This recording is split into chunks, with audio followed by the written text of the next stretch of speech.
এমবিবি বিমানবন্দরে স্থাপিত মহারাজা বীর বিক্রম কিশোর মানিক্যের মূর্তি নির্মাণ নিয়ে আপত্তি তুলেছিল খোদ রাজ পরিবারের সদস্যরাই। শনিবার এই বিষয়ে ত্রিপুরা আর্ট কলেজের প্রাক্তন অধ্যক্ষ তথা বিশিষ্ট শিল্পী চিন্ময় রায় তার প্রতিক্রিয়ায় বলেন, রাজ পরিবারের আপত্তি থাকায় এই মূর্তিটি উন্মোচন না করাই উচিত। দেখুন বিমানবন্দরে স্থাপিত মহারাজা বীর বিক্রমের মূর্তি সংক্রান্ত নিউজ ভ্যানগার্ডের ৮ম পর্ব। এত বিতর্ক, এত অভিযোগ, অথচ এখনো ঝেড়ে কাশতে চাইছে না এয়ারপোর্ট অথরিটি। সম্প্রতি এমবিবি বিমানবন্দরে স্থাপিত হয়েছে ত্রিপুরার মহারাজা বীর বিক্রম কিশোর মানিক্যের মর্মর মূর্তি, আর তা থেকেই যত বিপত্তির সৃষ্টি। চলুন এ সংক্রান্ত আজকের এই ৮ম পর্বে যাওয়ার আগে একটু ফ্ল্যাশব্যাকে যাওয়া যাক।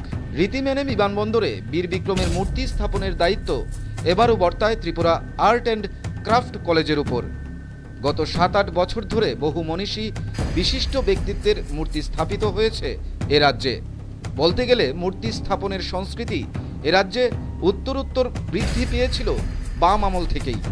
আর প্রতিটি ক্ষেত্রেই মূর্তি তৈরির বিশেষ দায়িত্ব ত্রিপুরা আর্ট কলেজ পালন করছে।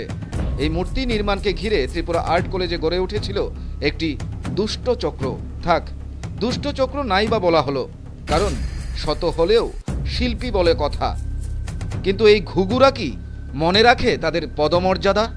আর যদি মনে রাখত, তাহলে কিভাবে একের পর এক মূর্তি সংস্কৃতিকে কলঙ্কিত করছে তারা?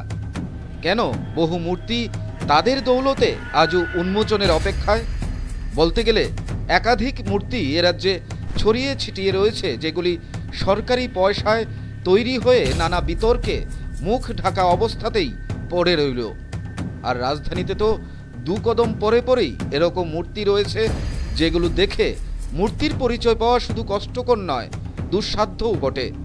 বুঝতে গেলে একটু আপনাকে কষ্ট করে খোদাই করা ব্যক্তির নামটা পড়তে হবে। এই হচ্ছে ত্রিপুরা আর্ট অ্যান্ড ক্রাফট কলেজে গড়ে ওঠা শিল্পীদের সিন্ডিকেটের অবদান। আর এই লজ্জাজনক পরিস্থিতির দিকে রাজ্যের কৃষ্টি, সংস্কৃতি ও ঐতিহ্যকে ঠেলে দেওয়ার মূল কাণ্ডারি হলেন আর্ট কলেজের বর্তমান অধ্যক্ষ অভিজিৎ ভট্টাচার্য মহোদয়। অভিজিৎ শ্যামাদের মতো সরকারি ঘুঘুদের কারণে রাজ্যে তৈরি হয়েছিল কার্ল মার্ক্সীয় রবীন্দ্রনাথ। তৈরি হয়েও উন্মোচন হল না প্রয়াত এডিজি এসিএইচ রামারাওয়ের মূর্তি, যেটি এখনও স্থাপিত রয়েছে বুজ্জংনগর টিএসআর ২য় ব্যাটালিয়নের সদর দপ্তরে। কারণ ছিল, তার পরিবারের পক্ষ থেকে আপত্তি তোলা হয়েছিল রামারাওয়ের মূর্তি নির্মাণ ঘিরে। এই সংক্রান্ত সংবাদটিও নিউজ ভ্যানগার্ড গত ২৪ জানুয়ারি সম্প্রচার করেছিল। ২০০৯ সালে রামারাওয়ের মূর্তি স্থাপন হলেও পরিবারের আপত্তির কারণে সরকার মূর্তি উন্মোচন না করার সিদ্ধান্ত নিয়েছিল। সম্প্রতি এমবিবি বিমানবন্দরে মহারাজা বীর বিক্রমের নির্মিত মূর্তিটি নিয়েও আপত্তি উঠেছে। মূর্তি স্থাপনের আগে থেকেই নিউজ ভ্যানগার্ড এ বিষয়টি প্রকাশ্যে এনেছিল। পরবর্তী সময়ে রাজপরিবারের সদস্যদের তরফেও নির্মিত মূর্তি নিয়ে আপত্তি তোলা হয়েছিল। সেই সংবাদও নিউজ ভ্যানগার্ড তুলে ধরেছিল দর্শকদের সামনে। ফের একবার শুনুন মহারাজা বীর বিক্রমের পরিবারের সদস্য তথা রাজমাতা বিভু কুমারী দেবী নির্মিত মূর্তি সম্বন্ধে কি বলেছিলেন। एकदम चाइनीज गुस्सा वाला आदमी लगता है जो हमको फोटोग्राफर वही लोग कोई आए थे। শুনলেন, তিনি স্পষ্ট করে বলেছেন মূর্তিটিকে চাইনিজ এবং রাগী চেহারার মনে হয়। এবার শুনুন রাজপরিবারের অপর সদস্য প্রদ্যুৎ কিশোর দেববর্মন কি বলেছেন। तो अगर हम आदर ही ठीक तरीके से नहीं कर सकते हैं मेरे ग्रैंडफादर के, तो आप स्टैचू मत बनाइए, क्योंकि जब हम लोग आदर नहीं करते हैं, जब हम लोग रिस्पेक्ट नहीं करते हैं, तो उसकी बेइज्जती होती है।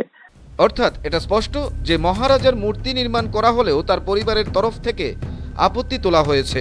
এদিকে শনিবার এ বিষয়ে ত্রিপুরা আর্ট অ্যান্ড ক্রাফট কলেজের প্রাক্তন অধ্যক্ষ তথা বিশিষ্ট চিত্রশিল্পী চিন্ময় রায় প্রতিক্রিয়া দিয়েছেন। তিনি বলেছেন, রাজ পরিবার থেকেই যেহেতু আপত্তি জানানো হয়েছে, সুতরাং এই মূর্তিটি স্থাপন না করা উচিত।